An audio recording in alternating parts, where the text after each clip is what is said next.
主后2022年8月14日，每日圣安宫读经，上帝话入骨化无形。圣经希伯来书，咱来对第4章12节读到13节。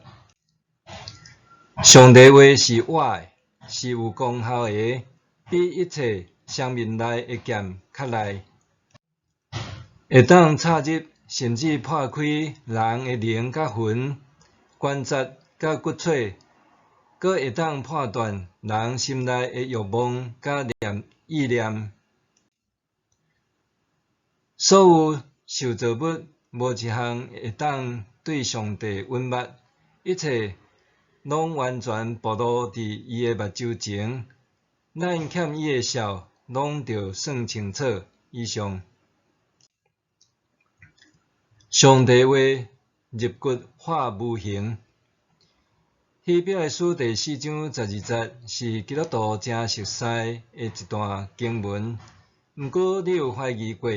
上帝的话是活的，是有功效的。即款的陈述是毋是真正的？上帝的话甚至破开人的灵甲魂、关节甲骨髓，是真的无？或者，迄只是一种文学上的一个修饰法若定呢？咱读圣经的时，检采会当真紧就甲经文读过，实际上却无好好理解作者想要表达的信息。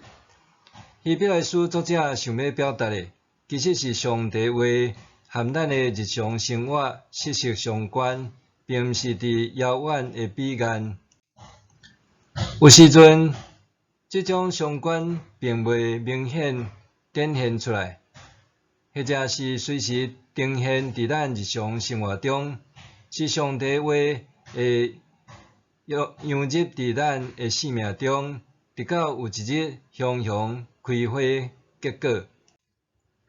2022年3月初3，平民教授接受罗准义牧师的施洗，归入上帝名下。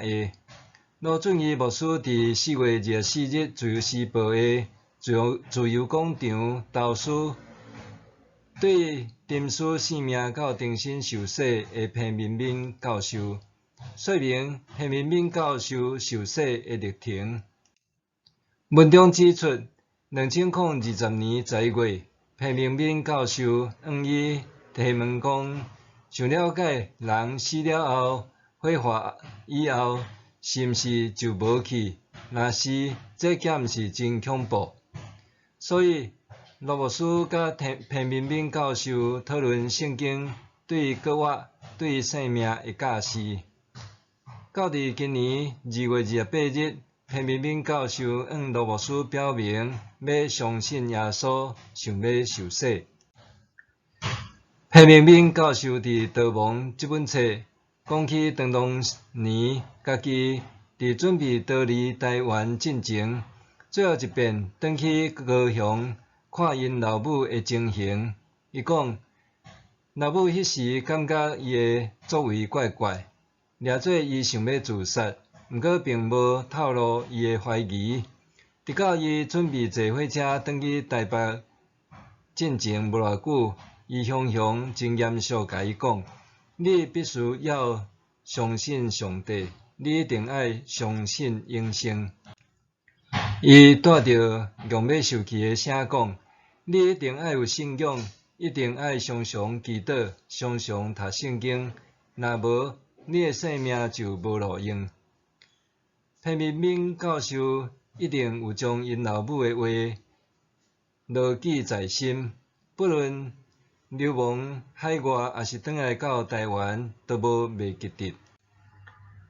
晚年的伊，透过几位牧师的带领，渐渐了解信仰，了解生命，最后决定搁一摆倒转来到伫耶稣基督的信仰，相信国活的耶稣是伊的救主。上帝话语并无亲像捂着电，互彭明敏教授随时就感受到。反倒是透过老母甲伊离别前的一段话，伫伊的生命中渐渐发酵，慢慢进入伊的灵甲魂，甲伊的生活相连结。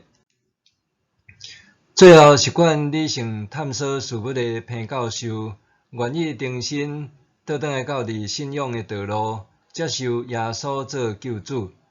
上帝的话语的确活泼有力，会刺入咱的灵甲魂、关节甲骨髓，伫无形。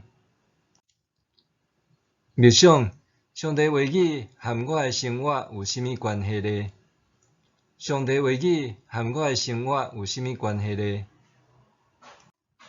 来祈祷，主上帝，求你赦免我，因为我常常甲你的话语当作耳边风，只有伫需要的时刻才求救你，甲你当作袂输有用功，求你的灵帮助我，伫日常生活中思想、体验你话语的丰富甲活泼。奉主耶稣的名祈祷，阿们。愿上帝赐福你身心灵拢永行平安。